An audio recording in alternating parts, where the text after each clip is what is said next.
5 days after the end of the Second World War, Winston Churchill took to the airwaves and made a famous speech to the world.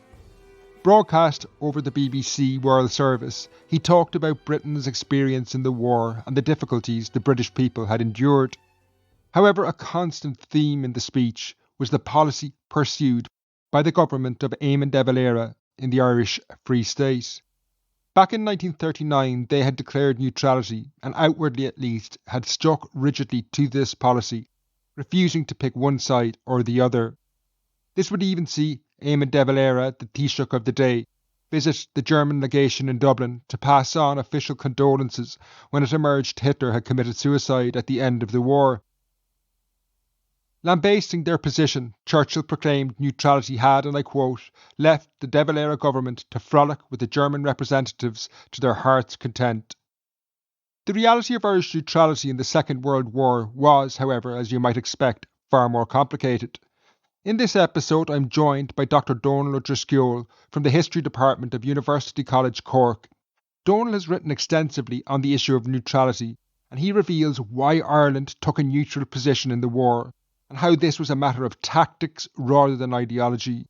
He also explains how this led to a somewhat strange situation where the government aided the Allies behind the scenes, but imposed extreme censorship to create the perception that the Free State was neutral. As you're about to hear, there's a lot more to this story than simply declaring neutrality and staying out of the war. Before we dive into this fascinating topic, if this is your first time tuning in, my name is Finn Dwyer and this is the Irish History Podcast. If you haven't already, don't forget to subscribe to the show to get the next episode. Finally, if you're a supporter of the podcast, you now have access to the first episode in my exclusive series on the Irish Civil War that's only available over on Patreon or Acast+. If you haven't yet subscribed, for just €5 a month, you can listen to the Civil War series along with the huge back catalogue of exclusive Irish history content available only for supporters. This includes a series on the story of the Black Death in Ireland, bonus shows on the Great Hunger and the War of Independence. And you can support the show and get all this content today at patreon.com/Irish Podcast. Just to say, there won't be an episode next week because of the bank holiday, but I'll be back the week after. Now, let's turn the clock back to 1939. The storm clouds of war are building in Europe, and to begin, I asked Donal where Ireland's position of neutrality originated. Did it have deep roots in our history? Yeah, I mean, there's various debates amongst historians regarding the neutral tradition, or whether Ireland did have a neutral tradition sort of before the Second World War, if you know what I mean. Now, there's no doubt that it was the Second World War when the policy was originated, when it was first activated. But certain people, Ronan Fanning and Patrick Keating and others who've written on this have kind of argued that there was a kind of a predilection towards neutrality in Irish nationalism pre-independence and in Irish policy post-independence. Others would challenge that, and really the evidence is pretty flimsy, I think. We have James Connolly's Irish Neutrality League, obviously. We have the whole opposition to conscription in 1918. We have the opposition to the Boer War, and so on. But they can just as easily be seen as anti-British, if you like, or directly anti-imperialist sort of factors. So the idea of Irish neutrality didn't feature in the treaty debates, for example, or in the treaty negotiations. It wasn't asserted as a policy in the 1920s by Cumann na Gael. So even though there's occasional sort of nods towards and that maybe we should take a sort of a neutral position, really it's only with the collapse of collective security, I think, with the demise of the League of Nations in 1935-36, that de Valera for the first time declares we want to be neutral. And that really becomes a practical and achievable state policy then in 1938, with the return of the treaty ports under the Anglo-Irish sort of agreement of that year. Because before that, of course, the ports of Lough Swilly and Cove and Bearhaven were under British naval control. So there's absolutely no way that Ireland could have been neutral in any war that broke out if the British still control those ports. So it then became an achievable policy. De Valera sort of stated in 1938 that, in what's considered to be a statement of Irish aspirations towards neutrality, that we want to be neutral, but it was highly qualified. I have the quote here. He says, assuming other things were equal, if there was any chance of our neutrality in general being possible, we would probably say that we want to remain neutral. I do not know that you can follow that up by saying in any war, but in general, our desire would be for neutrality as far as possible. Now, that's hardly a kind of a unequivocal statement of, principled neutrality. And he made it very clear that our neutrality, and as it came to being in 1939, that our neutrality was not theoretical or abstract in any way, that it was a case of we want to stay out of this war. So as Donal explained, while neutrality might have roots in Irish nationalism, it wasn't ideological in the 1930s. So this leads us to the question, why did Ireland remain neutral then in the Second World War?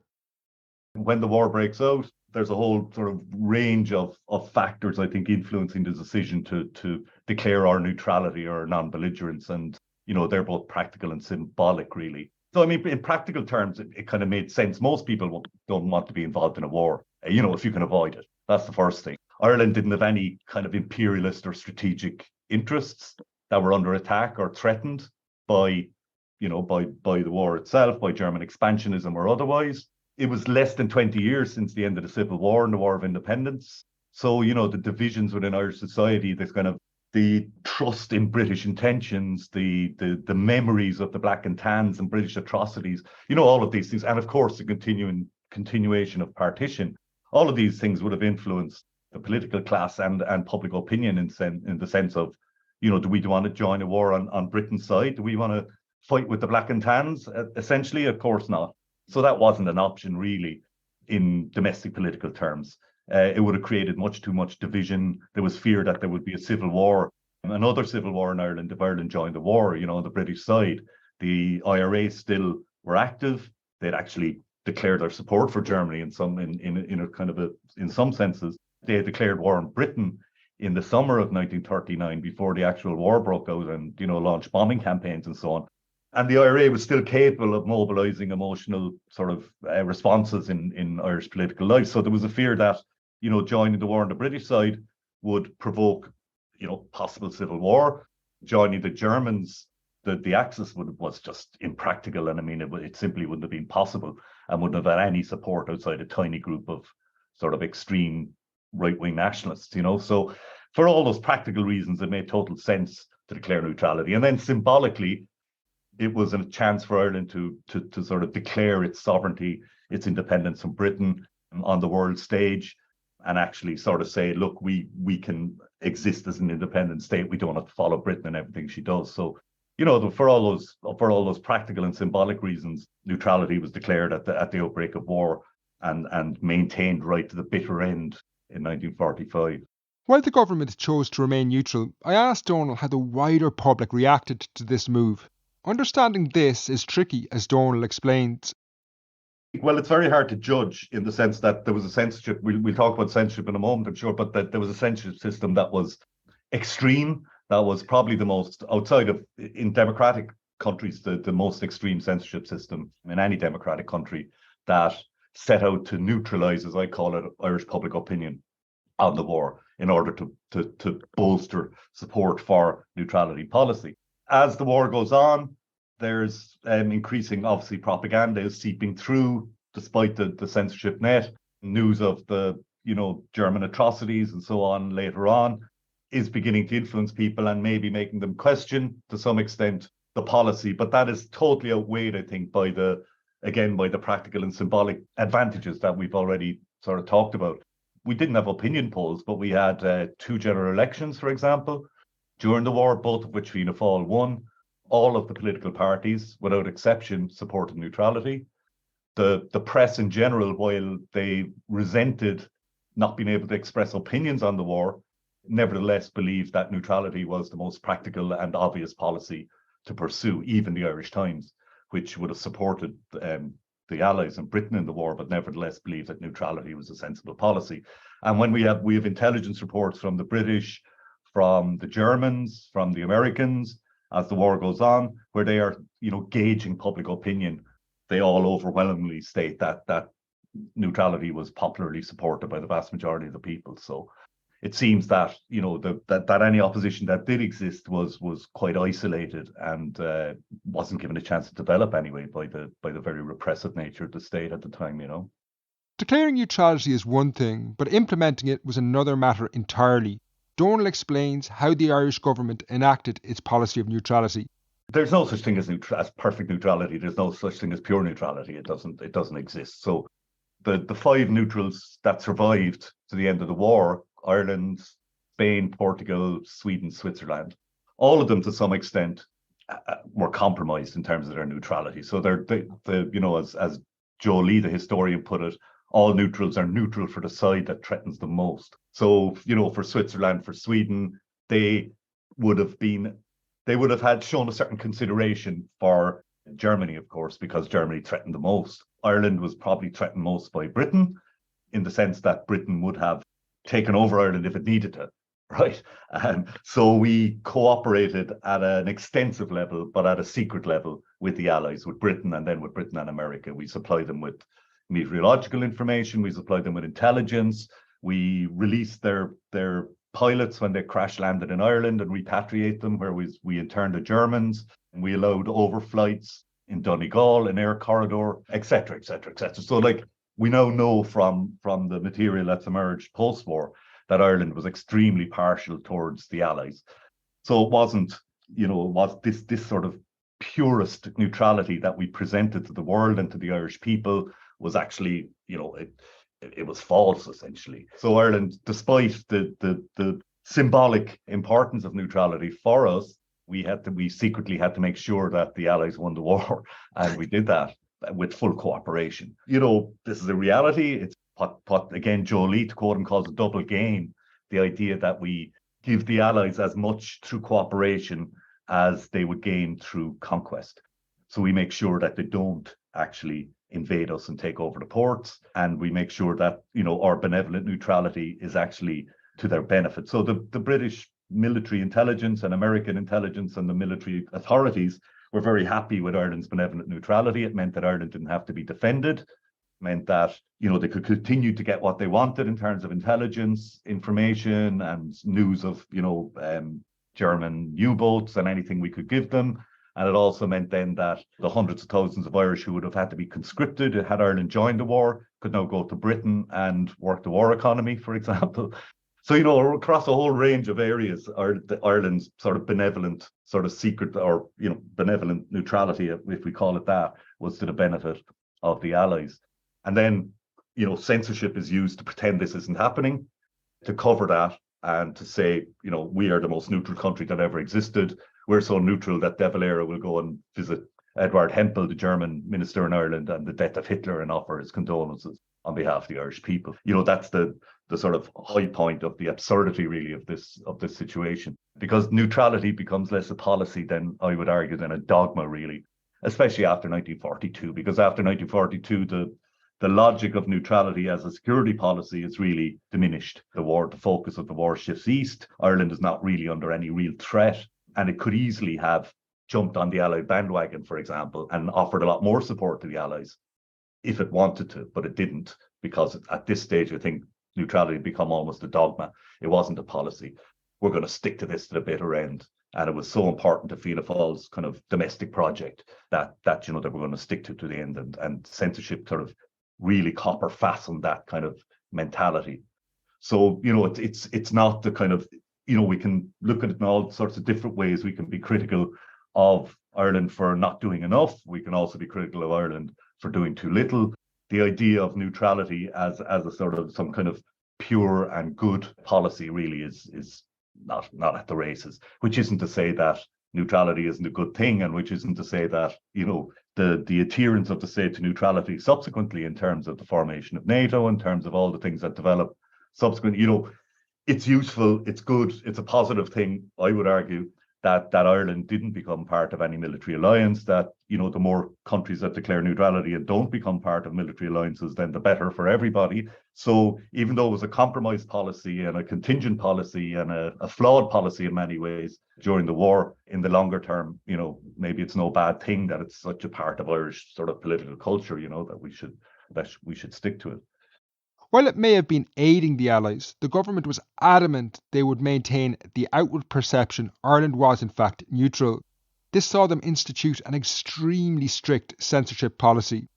When we turned to discuss this, Donal first explained the government's thinking on the matter before outlining the censorship regime, which was one of the strictest in Europe. Because Ireland was militarily defenceless, essentially, there was a belief that the best way Ireland could defend itself was to make sure that it presented itself as neutral, that it wasn't on one side or the other, that it wasn't going to provoke or give any due cause, as they said, to either side to interfere with Irish neutrality or to interfere with the state's sovereignty. So one way of doing that was to sort of neutralize, as I said already, Irish public opinion, to make sure that Irish newspapers or media outlets didn't become a sounding board for propaganda for either side, that the Irish would be impeccably neutral in every way, that Irish public wouldn't veer towards one side or the other. And that involved then having to sort of basically suppress all reports of atrocities, to sort of put a blanket over the Holocaust as it emerged and the final solution and the Nazi atrocities, to give equal weight to reports from either side in terms of this is what the Germans said happened, this is what the Allies said happened, to eliminate all propagandist films, to get rid of newsreels, for example. So newsreels were a very important propaganda form, of course, and a way of propagating one side's view. So we were part of the UK and American system. So all the newsreels we would have got would have been from Gaumont and the others who were and Pathé and so on. And those newsreels were very much the classic ones that we see from the Second World War. Here's the great stories of Allied victories and all of that. In Ireland, we just said we're not going to have those newsreels. You can't do them. So they were a very important part of their system. So they actually made special Irish newsreels from 1939 to 1942 until it wasn't economically viable to do it anymore. And these newsreels portrayed an entirely different world to the world that was seen by our British neighbours, for example. To give you a sense of how censorship worked in Ireland during the Second World War, Donal provided this example of a newsreel from 1940.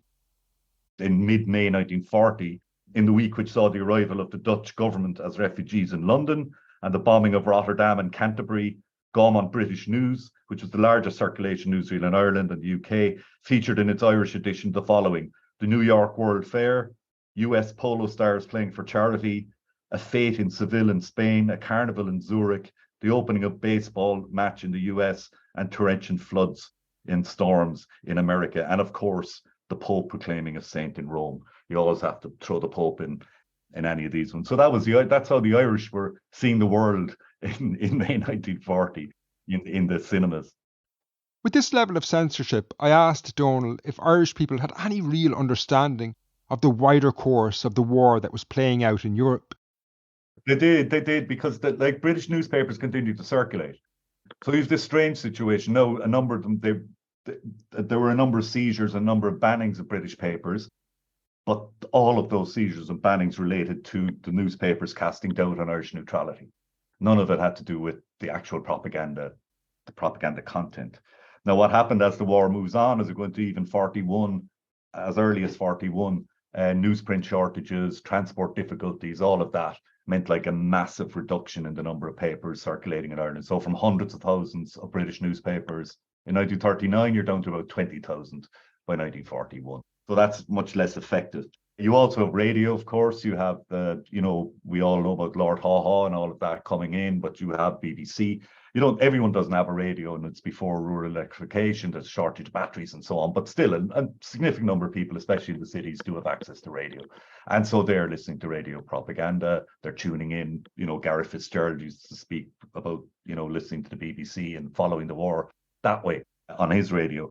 But the authorities weren't too bothered about that. What the important thing for them was that Irish newspapers and Irish radio didn't become a forum for either side. So even the Irish newspapers were reporting on the course of the war. Now, not in a way that, was without color or without embellishment, but nevertheless, they did report that, the Germans have advanced here, the Allies have advanced there, this victory, that victory, this city is taken, that city is taken. So in terms of the bare bones of the narrative of the war, yes, people did know. In terms of the detail of atrocities, of concentration camps, of bombings of Dresden, of whatever you want to call it, that wasn't there. That was taken out. So you create a moral distance. I mean, that was the idea. And you create a kind of it's almost abstract. And so even though the war is going on, it's going on in the distance. And it's not just physically distant, but sort of morally distant. And that's what they were setting out to achieve. In light of this, then, I asked Donal if the support for neutrality among the Irish public was in effect a manufactured consent, in that the government led people to this view by censoring their understanding of the wider war. Absolutely, that's exactly right. I think that's what it is. That's what I say. Sort of censorship is propaganda. I called it in one article I wrote, where the censorship operates as a almost form of negative propaganda for Irish neutrality and for the very particular nature of Irish neutrality. And of course, then it becomes imbued with a kind of moral superiority almost. We're not just outside this conflict, we're above it. All sides are equally bad. So you have people like Frank Aiken, who's the minister in charge of censorship, Jerry Boland, who is the minister for justice, both saying in interviews many, many years later in the 1960s and 1970s, sure, they were both as bad as each other. Look at the Katyn Forest, for example, where the Russians murdered tens of thousands of Polish officers. We knew about that, and that was as bad as anything the Nazis did. Look at Dresden, the bombing of Dresden. Look at Hiroshima and Nagasaki. And Gerard Boland said in the 1960s, the Allies have some cheek trying the Nazis for war crimes when they were responsible for this sort of stuff. So it was this sort of idea that they were all equally bad. There was the dominant idea, of course, that the British were the worst of all and always would be and always were. And because of Irish experience of British imperialism and colonialism, the world was often seen through the lens of, the British. The British are as bad. Nobody could be worse than the British, or godless Russia for that matter. So perfidious Albion, godless Russia, the Nazis and Japanese, okay, whatever. They're just part of the mix. Yeah, I mean, there was very much a kind of, as you say, a manufacturing of consent, a neutralization of opinion, the creation of a kind of a moral distance to underpin this policy, which, as we said at the outset, was really a pragmatic one in many ways, but becomes almost a kind of a dogma and suits the political purposes of Fianna Fáil in particular. Given the full nature of Nazi atrocities were only revealed at the end of the conflict when censorship was lifted, I asked Donal if the Irish public shifted their view on the government's policy of neutrality in light of this.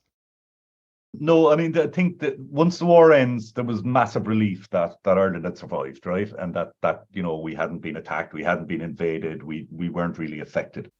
When Churchill launched his famous attack on Irish neutrality at the war's end, and this gave De Valera a perfect opportunity to reply in his famous broadcast reply, which was published in the Irish press and published as a pamphlet, where he sort of said, you have some cheek, criticizing us and so on and so forth. So people had sort of took great pride in that. And there was really, as the news of in the immediate aftermath of the lifting of censorship, suddenly the newspapers were filled and the cinemas were filled with reports of the Holocaust, of the concentration camps, of the liberation of the camps. And people sort of turned a blind eye in many ways. They sort of said, oh, that's terrible, but it's all over now. Or they said, that's all British propaganda. We don't believe the half of it. All of that kind of thing. And people, it was a very isolated country, and our neutrality and our censorship in that period, and the cultural censorship on top of it, sort of strengthened that isolationist sort of mindset. Ireland was very much cut off, and we weren't allowed into the United Nations until 1955, as you know. So that was partly because the Soviets actually said, Irish neutrality was effectively pro-Axis, and we shouldn't allow them in. We were excluded from most Marshall aid, for example. We weren't part of the kind of post-war sort of Pax Americana. and our isolation then sort of, kind of, I think, deepened that distance that was there from the kind of moral issues of the war itself. Neutrality becomes something different then as we move on, as the Cold War develops, and especially then as Frank Aiken, in his role as Minister for External Affairs or Foreign Affairs in the 1950s, sort of takes a very progressive kind of anti-colonial position within the United Nations, supporting the admission of Red China, supporting the non-proliferation pacts, the non-aligned movement, Yugoslavia and all of that, and sort of saying, the development of these two military blocs in the world is not to the benefit of humanity or peace in the longer term. So Irish neutrality takes on a kind of a more progressive and positive spin then in the 50s, and as we move forward, I mean, that wasn't shared by everyone in the political class, of course. Sean Lemass famously said, there is no such thing as neutrality. We are not neutral. We want to join the EEC. We want to become part of the Western camp. Sean MacBride said, we will join NATO, but not until partition is gone. So it wasn't, this idea of a principled adherence to neutrality in the Irish political class. It continued to be contingent and contested. And, we very clearly and gradually became part of the Western camp. There's no doubt about it. We didn't join NATO, but we facilitated NATO. Once we joined the EEC and the EU developed its defensive dimensions, then we come part of that. But classic Irish ambiguity continues. We pretend that we're neutral, just as we pretended we were neutral during the Second World War, but we're not really. But the majority of Irish people continue to support neutrality, in recent opinion polls. So I think there's a continuation really of that sort of gap between what the political elites are doing, both with the policy as a kind of as a symbol, what the public actually believes.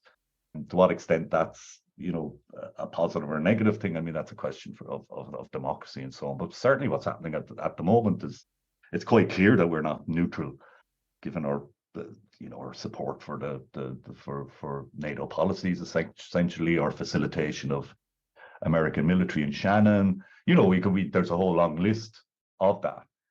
And as I say, I think it goes back to the kind of to the sham really of Irish neutrality during the Second World War, if you like. You know what I mean? The gap between reality, and maybe it's raison d'etat, and maybe it's pragmatic, and maybe it makes sense and it's justifiable, but we don't have to sort of, do we really have to pretend?